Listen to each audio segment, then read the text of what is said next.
How many of you have money to burn?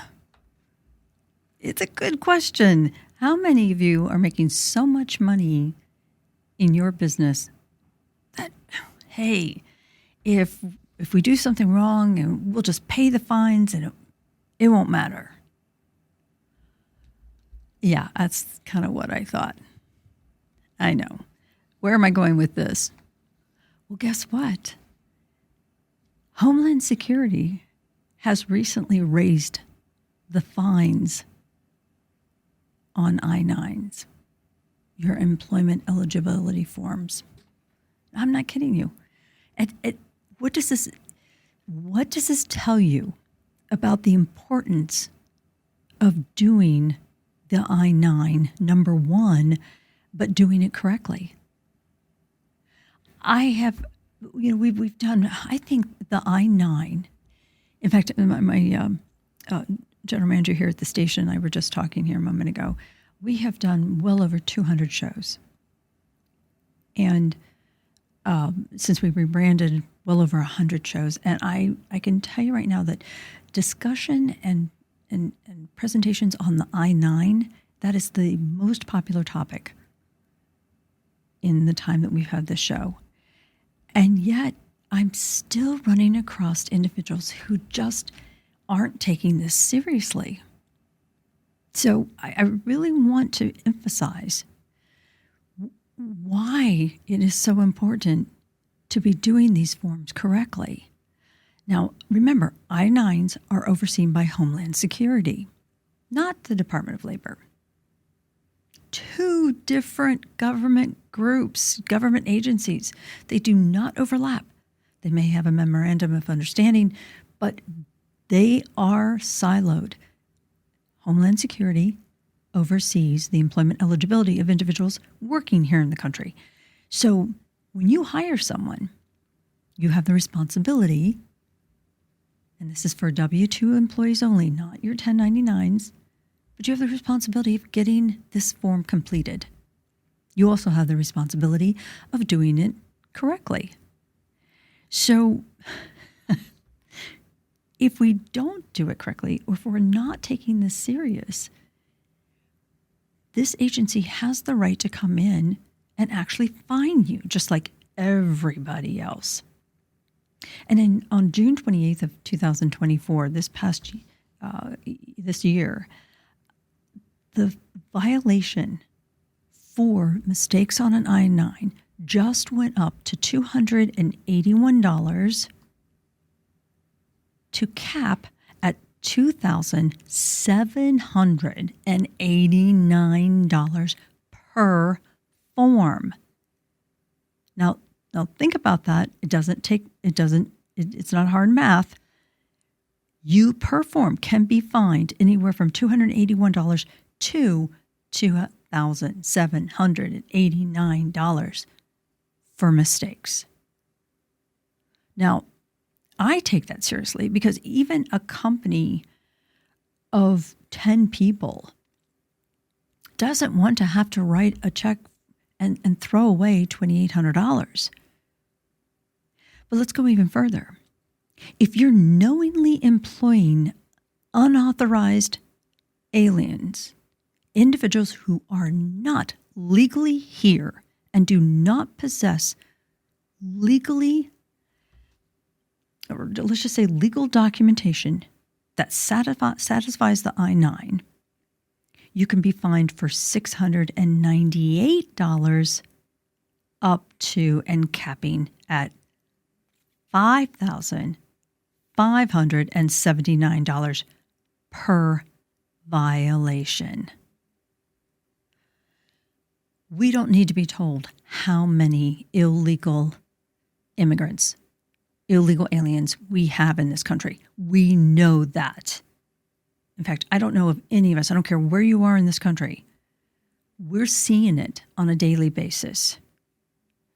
And I'm not going to get into that topic any more than to say, look, I understand that there's a shortage in the workforce, but you as an employer or as a company representative, you have to understand you can be and will be held liable if they find that you're not doing these I-9s correctly. If you're knowingly employing unauthorized aliens, 3 or more, let's say the third offense or more, will cost you, are you ready? $8,369 to cap at $27,894 per violation. I am not making this stuff up. If you want a copy of it, I will send it to you. $8,369 to $27,894 per violation for 3 or more offenses. And let's just cut to the chase. For those of you who have E-Verify and who aren't using it on a regular basis, failure to inform DHS, the Department of Homeland Security, of continuing employment following final non-confirmation, when you can't get a confirmation on E-Verify, but you continue to employ this person, $973 to $1,942 per relevant individual employee.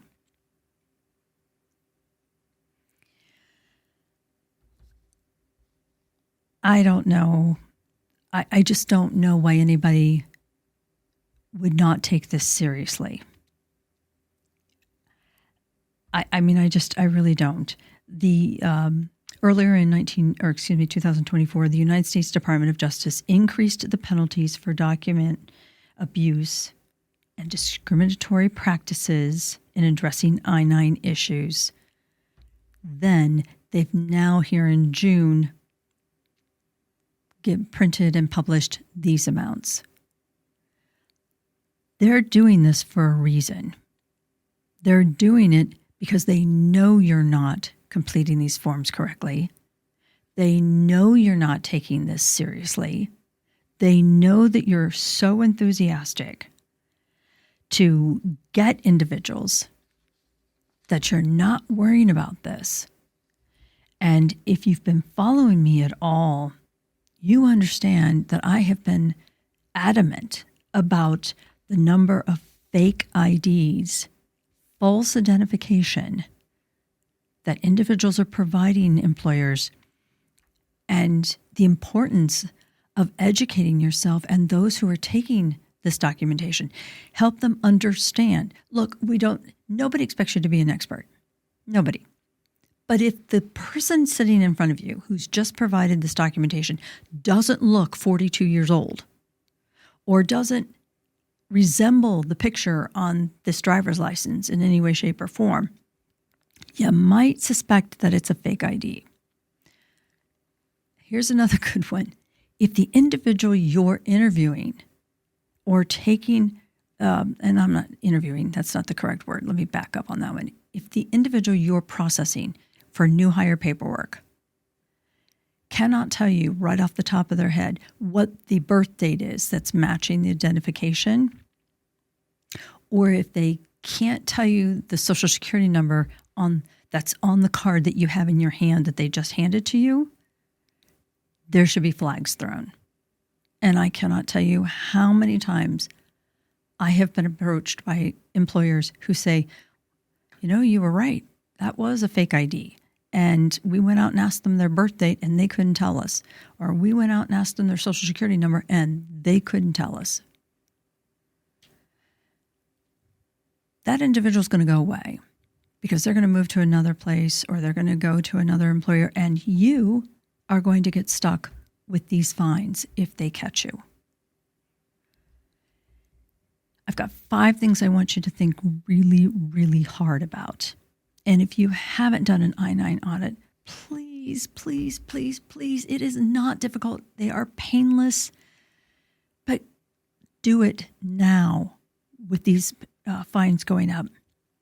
Make sure, number one, make sure that the individuals that are doing the I-9 processing are actually doing tactile observation.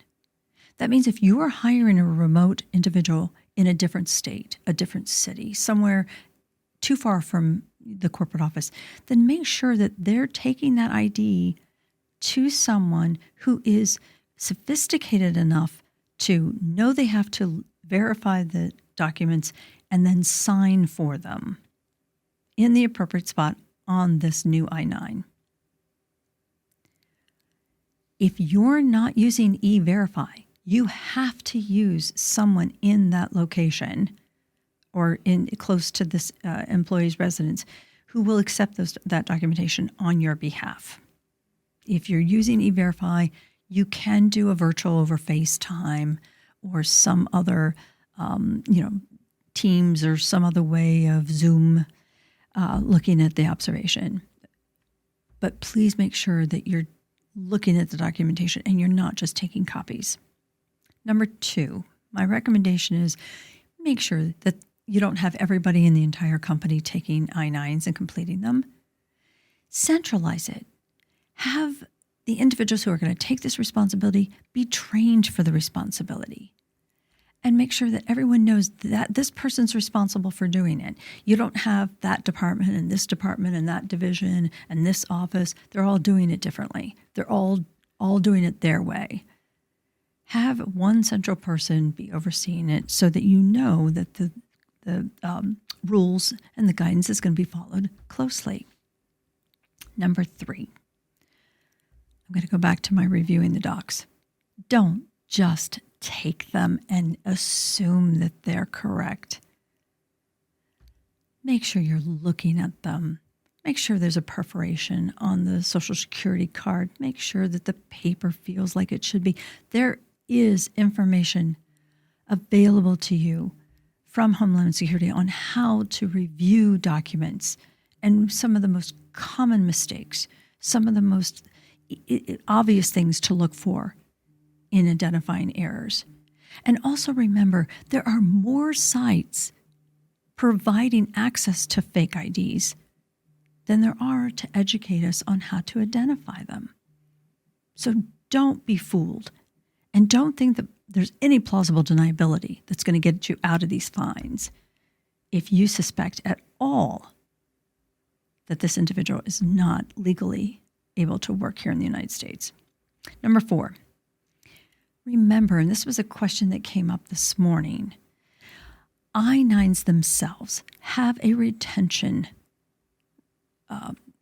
requirement. So I know it says 3 years in the language, but that doesn't mean that after 3 years the employee's been with you, you can pitch or destroy that I-9. Go back to your instructions and review it carefully. The instructions say you must keep an I-9 on all employees during their entire life of employment. There can be no destruction of those I-9s until after they have left the company.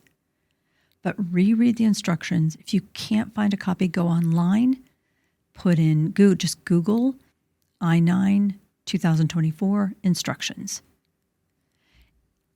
Let me remind you too, you should be giving those instructions out to everyone completing an I-9. That is a requirement.